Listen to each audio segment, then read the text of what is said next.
S'il vous plaît, vous remplirez encore un peu mon verre et puis vous ferez un tour de table, hein, d'accord? Une jeune femme en détresse. Ah, tout de Louise, suite. vous êtes magnifique ce soir. Je suis tellement heureux de vous avoir à côté de moi.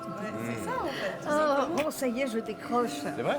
Ah, vous savez, j'ai toujours des écrivains, quelques écrivains qui m'appellent encore. Ah oui? Ils me prennent pour leur mère. Ah bah, ça m'étonne pas. Merci. Tiens, je suis venu en Tesla.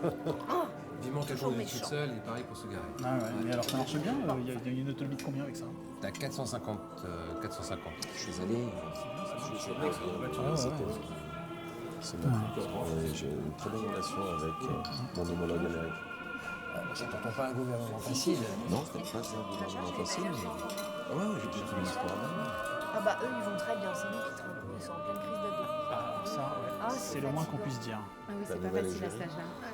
L'enfer. Mais tout est une question de position sociale. Enfin. Quelle position sociale. Est-ce qu'il est absolument indispensable d'avoir une position sociale? Ce sont les autres qui vous cataloguent.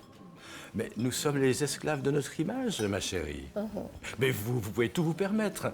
L'éditrice de talent que vous êtes a dépassé la femme. Ça, c'est sûr.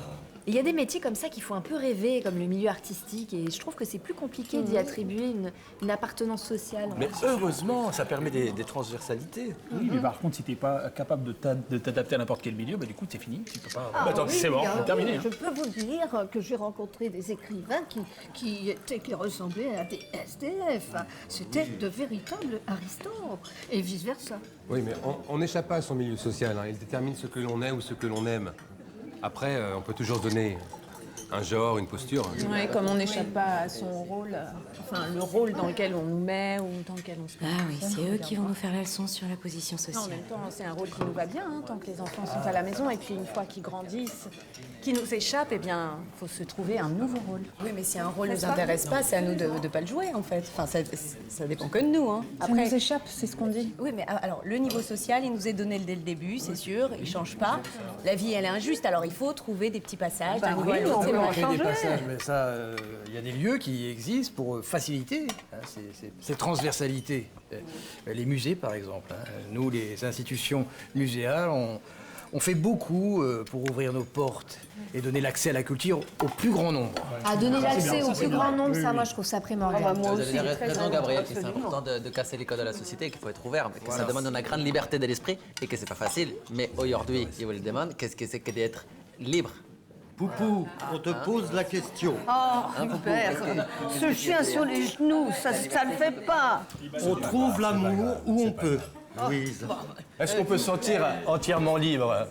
Enfin, c'est une question qui n'est pas facile de répondre. Hein, quand même. On ne choisit pas où on est. Mais est-ce qu'on choisit son destin? C'est pour ça que j'ai toujours beaucoup aimé la beauté. Parce que esthétiser le monde, c'est déjà une forme de libération. La beauté est une promesse. Elle incite à l'amour, au bonheur. Tenez, regardez. Eh bien, les femmes libres ont toujours été belles. Elles sont toutes belles à vos yeux et libres pour vous. Mais la beauté se cache parfois dans un détail et ce détail suffit à tout le reste. Non, enfin, chez vous, ce n'est pas juste un détail, Yves. Tout est beau.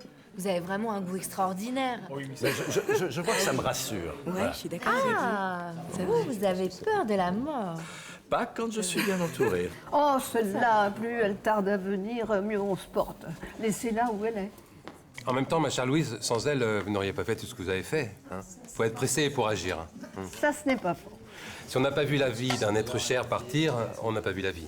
Et est-ce que vous vous êtes déjà posé la question de comment vous vivriez si vous appreniez que vous alliez mourir bientôt? Moi, je brûle la vie tout de suite. Ah ouais, c'est très bien. Bah ça, c'est déjà ce que tu fais. C'est très intéressant. Complètement. Non, on fait toujours quand même des choses pour se préserver. Non, là, moi, par Oui, contre, que c'est tout, quand on quoi, pense toujours à que bloc, c'est vraiment très faire, engagé. et faire tout ce que Ça j'ai envie tout le temps, m'intéresse, vraiment, sans limite, quoi. Alors bon, ce serait... J'en ai déjà mangé tout à l'heure. C'est bien.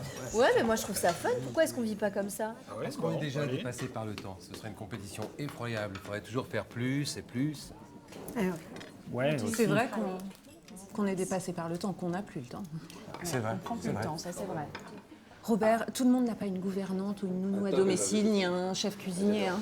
Et moi, même avec toute cette aide, je me sens complètement dépassée. Montesquieu disait regrettait qu'il y ait peu d'intervalle entre le temps où on était trop jeune et le temps où on était trop vieux. Dans l'Antiquité, ceux qui ne savaient pas gérer leur temps les appelaient les insanus, autrement dit les insensés.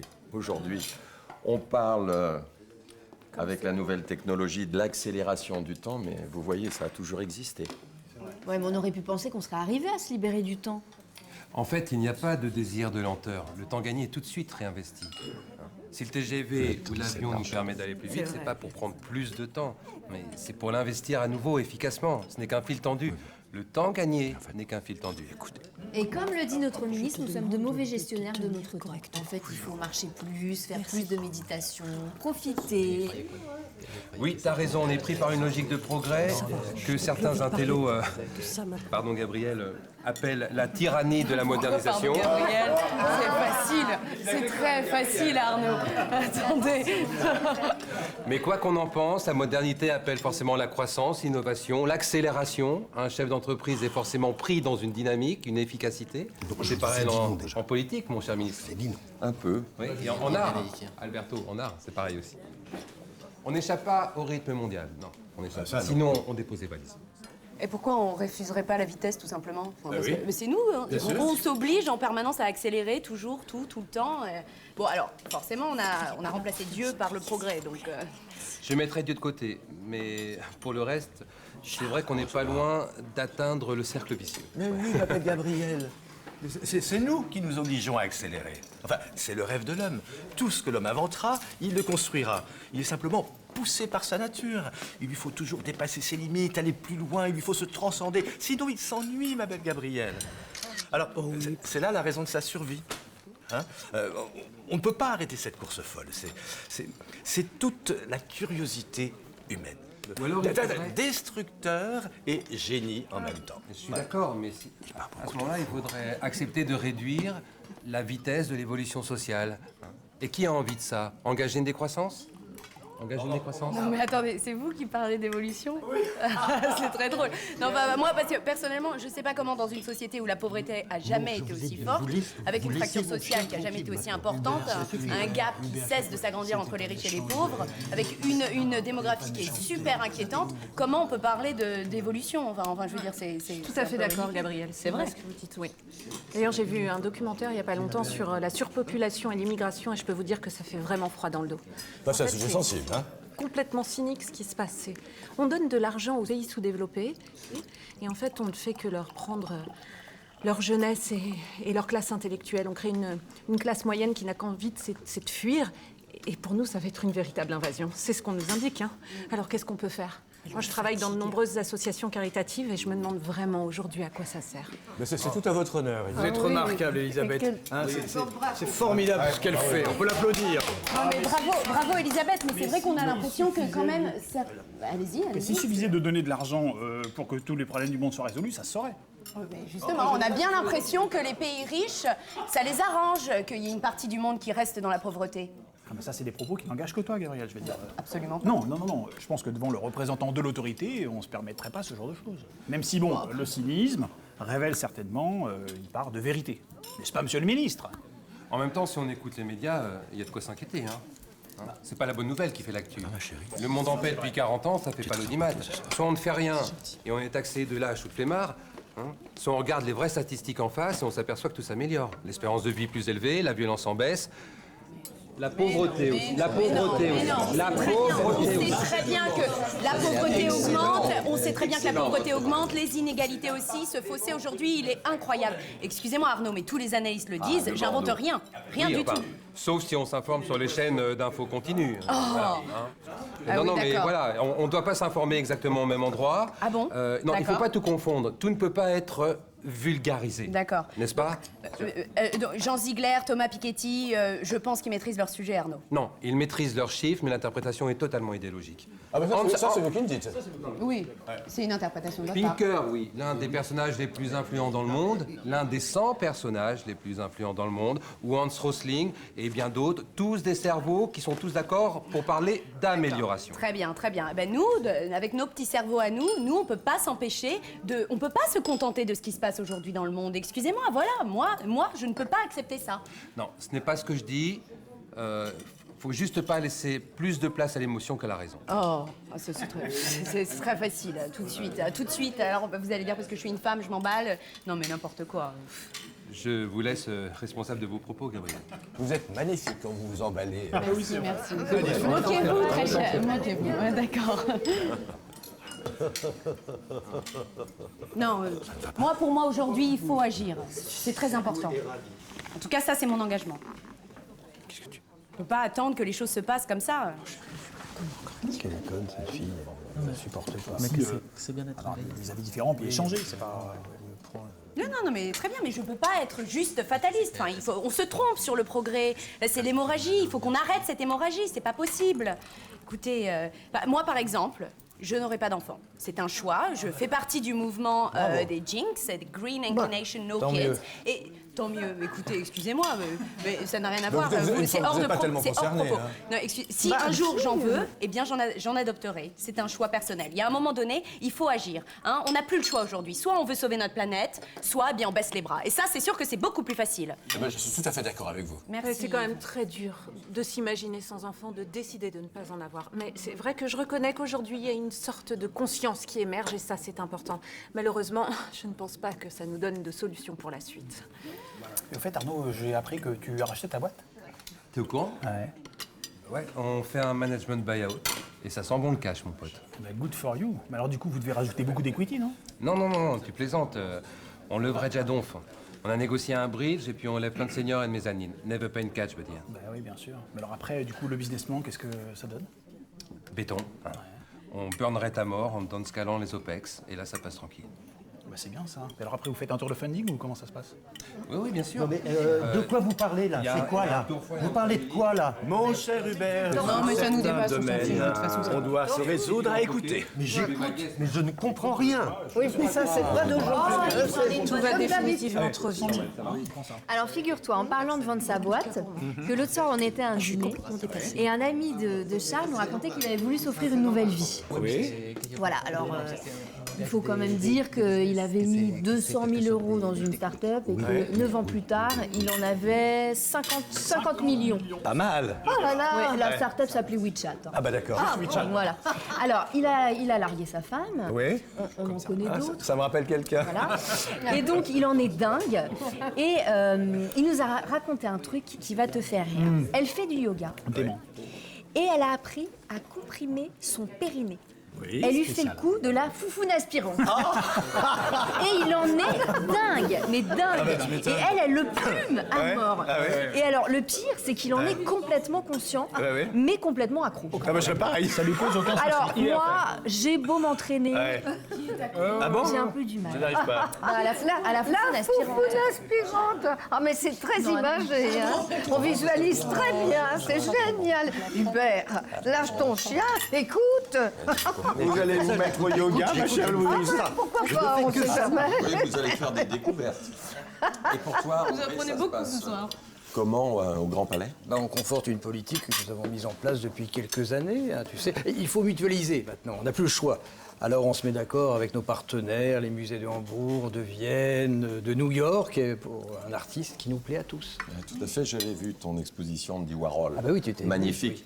Et j'ai vu qu'elle était à New York quelques temps après.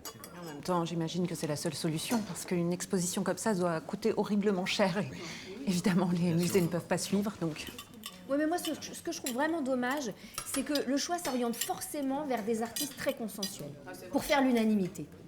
Enfin, moi, je rêve d'une rétrospective Balthus, par exemple.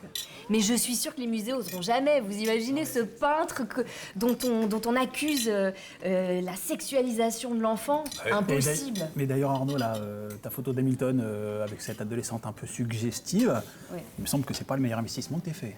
Ça, c'est sûr. T'inquiète, celle-là, je la garde pour moi. Oui, mais c'est comme Egan Schiele qui était censuré en Autriche, ou même McCarthy, là, avec son plug anal. Mais c'est délicat de savoir on est super conditionné aujourd'hui, oui, quand d'accord, même. mais qu'est-ce qu'on peut montrer ou non dans la rue? C'est très délicat, Non, cette mais question. pourtant, elle est là, la démocratisation de l'art. Ouais, elle est dans la rue, elle est gratuite, en plus. Bien sûr, faites pas d'enfants, alors. Non, mais honnêtement, sérieux, les musées, ils n'ont pas beaucoup d'imagination aujourd'hui. Si on regarde ce qui se passe dans le street art, dans les expos, dans des lieux éphémères, les œuvres qui s'autodétruisent, il y a quand même, ça ne cesse de se renouveler. Ils sont tout le temps ils sont très inventifs. Oui, enfin, ça ne s'adresse pas aux mêmes personnes. Exactement, voilà. Par contre, je crois qu'en matière de mécénat, la politique est très forte. Oui, mais enfin, on est encore loin du système américain. Mais on doit trouver des solutions. Gabriel, vous faisiez allusion à Banksy? Oui. De la autodestruction? Oui. Que moi, personnellement, il adore. Vous savez qu'il a plus de 2 millions de followers? Oui, mais Ah oui, est-ce que c'est ça c'est qui bien. fait l'artiste, franchement? Qu'est-ce que c'est quoi les faux lovers? C'est quoi les faux? Mais Charles, pourquoi on doit toujours tout ramener à chaque fois à l'argent? Là, c'est une démarche intellectuelle. Mais non, les street arters, ils s'en prennent tous à la société de consommation, aux minorités, aux institutions technocratiques. Enfin, ils s'engagent au moins. Mais quelques-uns Il y a de un ces engagement de leur peintres part, c'est important. en dont tant vous qu'artiste. parlez poussent, dans un élan dénonciateur, la porte de nos musées. Alors certains d'ailleurs exposent avec Alberto au Palais de Tokyo. C'est l'année de l'Argentine. Alberto est argentin. Une année c'est la Corée, une autre année c'est le Mexique, une autre année c'est le Japon. C'est drôle, non? On aurait pu penser que l'art suit plutôt des mouvements artistiques ou des artistes, Mais par oui, exemple. il y en a aussi, mais notre politique met en œuvre une force pour les œuvres patrimoniales du monde entier. Et c'est une grande richesse pour la France. Oui, mais qui décide du pays? C'est quand même une sacrée mise en valeur, enfin, faut pas se mentir. Là, tu fais de la politique. Bah oui, mais je veux dire, on peut imaginer que le choix se fait en fonction des contrats en cours. L'armement ou l'aviation, faut dire ce qui est. Oui, enfin, ça Mais ne non. se passe pas tout à fait comme ça non plus. Écoutez, si vous voulez pas y croire, le choix se porte sur des raisons patrimoniales. Alors je ne dis pas qu'il n'y a pas là quelque part un intérêt. Enfin, L'intérêt d'échange culturel. ce n'est pas la préoccupation première. Donc, la France exporte ses artistes à l'étranger de la même manière, j'imagine. Oui, et l'art est une arme, Ah mais une quand arme même. politique comme une autre. Enfin, Si c'est une arme politique, Ouais.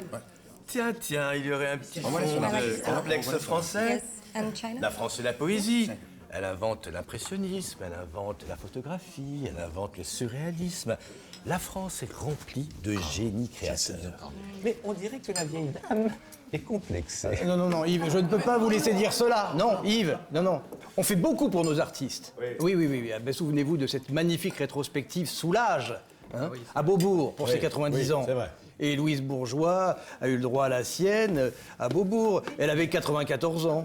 ah, bah dis donc, ça se mérite l'institution française. Mieux tard que jamais. hein. Écoutez, au MoMA, on a montré Messager, Lévesque, Vaillant, Lavier, Huyghe, Buren, Boltanski. Au MoCA, on a montré Huyghe, Messager, Vaillant, Lévesque, Boltanski, Buren, Mostra de Venise. Non, qu'est-ce que je raconte à la Biennale de Venise, pardon, excusez-moi, j'y étais.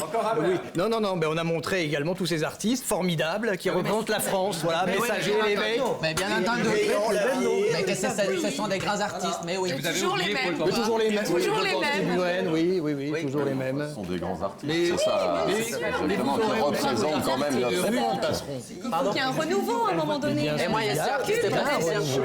Il y a sûr passé. Mes installations, c'est pour provoquer le public. Pour une fois. Et que c'est très engagé. Et que voilà, un regard très social. Et que mon installation à le Palais de Tokyo, que vous pouvez venir. Que si vous voulez que je peux vous raconter aussi. Oui. Et que c'est. Qu'il faut s'imaginer une pièce immense. Immense. Immense, oui. Mais c'est tellement charmant. À l'entrée, il y a deux gardes du corps. Et on entre dans la obscurité. Et que les yeux ils doivent attendre que c'est tout. Les yeux. Que les yeux. Ça me rappelle Hubert, quelque chose. vous n'avez pas aller promener votre chien, Hubert? Je peux le reprendre un petit peu quand même. C'est pour l'aider, hein. Oui. C'est déjà pas facile à Votre comprendre. protégé était pas Et temps. je l'ai juste Laissez-moi une petite seconde. Laissez-le parler. Continuez, mon ami. Oui, et il disait que dans la obscurité, Excusez-moi, on ne voit pas l'œuvre qui est au milieu de la pièce et que c'est un cheminement, un parcours qu'il faut se courber, que c'est difficile et qu'on ne se voit pas et que de repente, d'un coup, on se met à genoux, que c'est comme la soumission, que c'est la soumission qu'on voit là et que là, dans le noir, on voit 3 billets des 500 euros qui brûlent.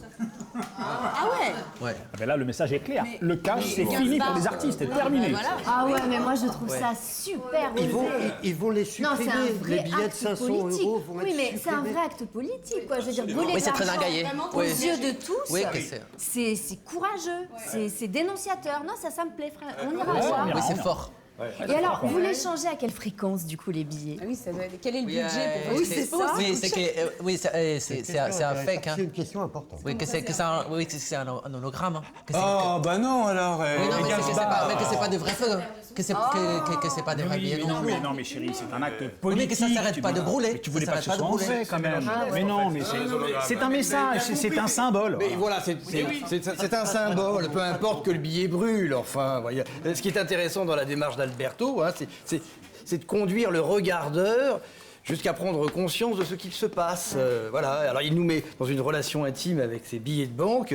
Il a beaucoup de talent, Alberto. C'est tout un parcours, le noir, l'inconnu, il faut se mettre à genoux, voilà, jusqu'à la destruction de l'objet du désir. Voilà. L'œuvre d'art, Yves, n'est plus là où l'on croit. C'est le spectateur qui fait intimement partie de l'œuvre, sa réaction. Oui, c'est qu'est-ce qu'il Voilà, voulait c'est dire. sens à l'œuvre. C'est qu'est-ce qu'il voulait La dire. mise c'est en que abîme. Exactement. L'œuvre, c'est le spectateur. Et que moi, l'artiste, il disparaît. Que je suis un découvreur. Que je suis comment c'est l'espère? Le miroir. Le miroir de Louis qui la regarde. Oui, enfin, avec le miroir, c'est plus Narcisse qu'autre chose. Génial, hein génial. On a de la chance d'avoir l'explication. J'imagine que vous avez écrit ça quelque part. Ah oui, non, surtout pas que c'est l'interprétation de spectateur. Ah, mais ça serait trop facile. Que l'art que ne se peut pas expliquer. Oui, parce que moi qui suis l'artiste, je ne fais pas de commentaires de l'œuvre. Je suis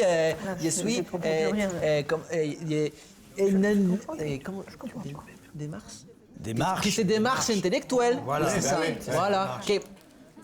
Por ejemplo, que si je prends une assiette et que je la mets dans un musée parce que je le décide, alors elle devient une œuvre de l'art. Parce que c'est la décision de moi qui suis l'artiste. Voilà. Bon, enfin, ce que veut dire Alberto sur les marches de Duchamp, sur les pas de Duchamp, c'est que l'art est partout. Par exemple, nous sommes en train de dîner à cette table et puis nous discutons ensemble de choses de société, d'art, de beauté. Eh bien, nous pourrions aussi bien être une œuvre d'art. Il suffirait qu'un artiste le décide et qu'il nous filme tous autant que nous sommes à cette table et qu'il projette le film dans un musée pour faire de nous une œuvre d'art. N'ai-je pas raison, Alberto? J'adorerais ça. Mais moi, il m'arrive de penser que tout ça n'est pas réel. J'ai l'impression qu'on est tous sortis d'un roman de Houellebecq, que nous sommes des caricatures d'un monde, que ce dîner n'a de sens que s'il est vu de loin.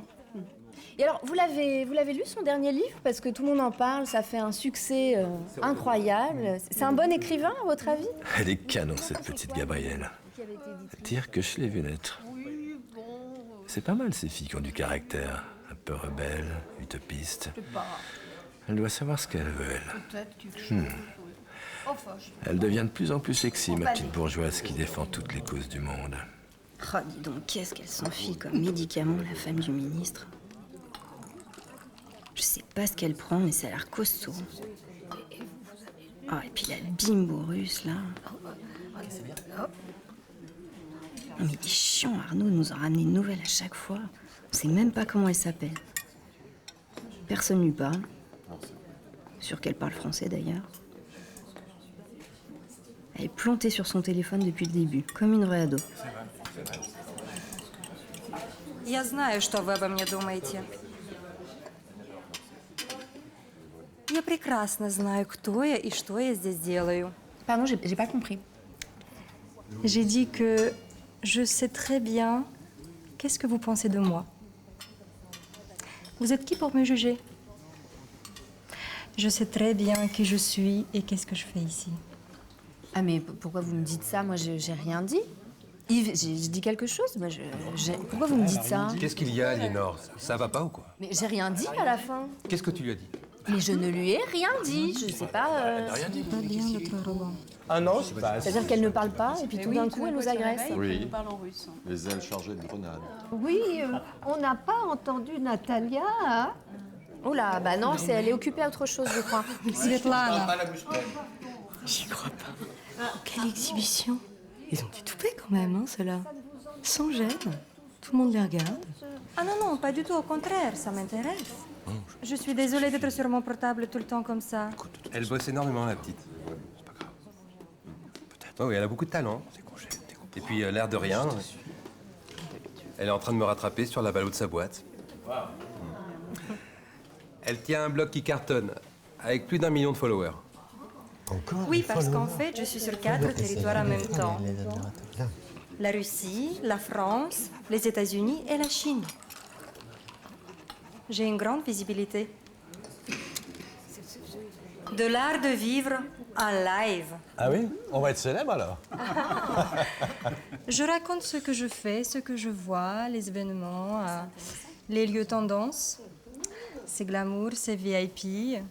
Et je raconte ça en live. Et les gens, ils se sentent un peu comme happy few. Arnaud, il faut dire, m'ouvre beaucoup de portes. Hubert, c'est de la télé-réalité. Hein? Je suis sûre qu'il y a une caméra planquée quelque part. Hein? Une fois, on est des œuvres d'art, l'autre, on est des personnages de romans. Et maintenant, on est suivi en direct par 1 million de... Comment vous dites? Voilà. Followers, ah ouais, ça c'est ça, j'aime ça, c'est excitant. Ah, écoutez, Louise, mais qu'est-ce qui vous arrive, enfin? Calmez-vous. Vous êtes comme une pile électrique, c'est inadmissible, enfin. Calmez-vous, s'il vous plaît. Oh, on n'est pas prêt de rentrer, hein, je veux dire. Les traducteurs, ils vous suivent en direct? Pourquoi c'est Louise qui conduit? Pardon? C'est Louise qui conduit? 4 langues. C'est pour mon prénom que vous dites ça? Hubert, allusion, je vous ramène en voiture, c'est ça? Et après, ça va très vite. Ah bon. Voilà. Monsieur le ministre, Et, s'il vous plaît. oui, j'écris dans 4 langues. Je commence par ma langue maternelle, évidemment, et je maîtrise très bien les autres. Ça fait 8 ans que je suis en France. J'ai pas compris, en fait. Vous faites quoi? Oui, c'est vrai. Après ma thèse d'économie à Dauphine, j'ai créé un blog qui radiographie très bien la société française et donne un point de vue sociologique. On est disséqués. Tout de suite, j'ai été suivie par une large communauté de followers et c'est ce business model que j'ai décidé de développer. En fait, c'est un monde qu'on ne connaît pas encore vraiment. Une influenceuse comme Svetlana est très courtisée par les marques, les médias. Oui, je me mets en scène parfois. Si vous voulez, je peux vous montrer. Ah, mais je peux voir. Ah oui. C'est le nouveau métier mais tendance. oui. Ah, mais vous êtes très très photogénique là. Hein? C'est quelle plage ça? Bon, et ça va. Je peux voir aussi. Ça va. Regardez. Ah, mais oui. Mais Arnaud, ça serait sympa de nous prévenir parce qu'on n'a peut-être pas envie de se retrouver sur les réseaux sociaux. Ah oui. Oui, moi non plus, j'ai pas envie. Non, mais t'inquiète pas, Aliénor, c'est sympathique. Et puis ils te connaissent pas. C'est diffusé en Chine, en Inde, aux États-Unis. Don't worry, ne vous inquiétez pas, je ne nomme personne. Oui, mais vous nous prenez en photo, par exemple, ce soir? Je ne veux surtout pas vous manquer de respect. Ce serait dommage pour vous. J'entends parler d'équité, de la liberté, d'engagement, de vin. Je pense que c'est tout simplement ça. Non, pas du tout. Non, t'en fais pas, je te soutiens. T'es fier de l'être? Toi, ici, c'est ton réseau des professionnels? Non, Yves, non. Robert, Ouais. oui, très important. Que tu me le dises. Mais honnêtement, unfair. Je ne juge pas. Le monde entier aime les Français, le luxe et la rébellion. J'ai pu voir en Chine, dès que quelque chose est trop ancien, on le change. Quant à nous, les Russes, on a l'instinct nomade. On a une grande puissance de résignation. Les Américains, eux, parlent de nouvelles technologies, ils cherchent le m'augmenter. Ça va. Vous, les Français, vous n'êtes rien de tout cela. Vous n'aimez pas quitter votre pays, vous êtes attaché à votre patrimoine, vous aimez trop vos privilèges. Ça, c'est vrai. Eh oui. En même temps, vous avez un goût que tout le monde vous envie. La mode, le luxe. Vous êtes délicieusement décadent. Il n'y a que vous pour penser que vous êtes démodé. Ah ben, elle ne dit rien, la petite, mais quand elle parle, elle envoie. Mais pourquoi elle nous analyse comme ça? Oui, c'est vrai, Hubert, vous avez raison. Hein? De quel droit? Mais bien sûr. Une chose, n'oublions pas, tout change. Ah, Oui. Hélas, vous ne changerez Et pas. rien ne change. Comme Merci dirait Hubert l'autre. pour cette intervention. Gadi Gadi, Maya Zvezda. Zvezda Lyubvi Zavietnaya, Tiumenia, Adna Privietnaya, Drugojni Budietne Kagda. Oh. Alors, faisons un toast. Allez. Na zdarovie. Nazdarovier. Buvons à la merveilleuse décadence de notre société française, à ce pays qui ne sait plus comment porter le poids de son histoire, à tous ces visionnaires, à ces hédonistes, à nous qui aimons tant le plaisir et la gourmandise, à nos femmes plus belles que les tempêtes, à ces esprits râleurs, à ces révolutionnaires, à ces rêveurs et utopistes, à nous, les poètes et peintres maudits. Portons un toast à notre bel esprit. Nous sommes tous immortels. Immortel et aussi Wawa d'Hubert. Les poupounes, Hubert, votre chien. On va trinquer pour lui. Hein. Ah, Poupou, vous le faites boire? Là, quel est... Mais tu les Oui. Oh, regardez. Oui, Que c'est très décadent. Ça, c'est décadent. C'est un décadent. Et il n'est pas démodé. Sauvez Poupou. Oh mais oui, il va se noyer. Il va être pompette. Il va c'est un chien français parce qu'il aime le vin. Il y a un mal. Le Bordeaux surtout, hein, le Bordeaux. On devrait en acheter. C'est incroyable. Que c'est le bon vin français que ça plaît à tout le monde. C'est vrai que ça Vous pourrez me le prêter, Hubert? Ah oui. Oh, il est trop mignon.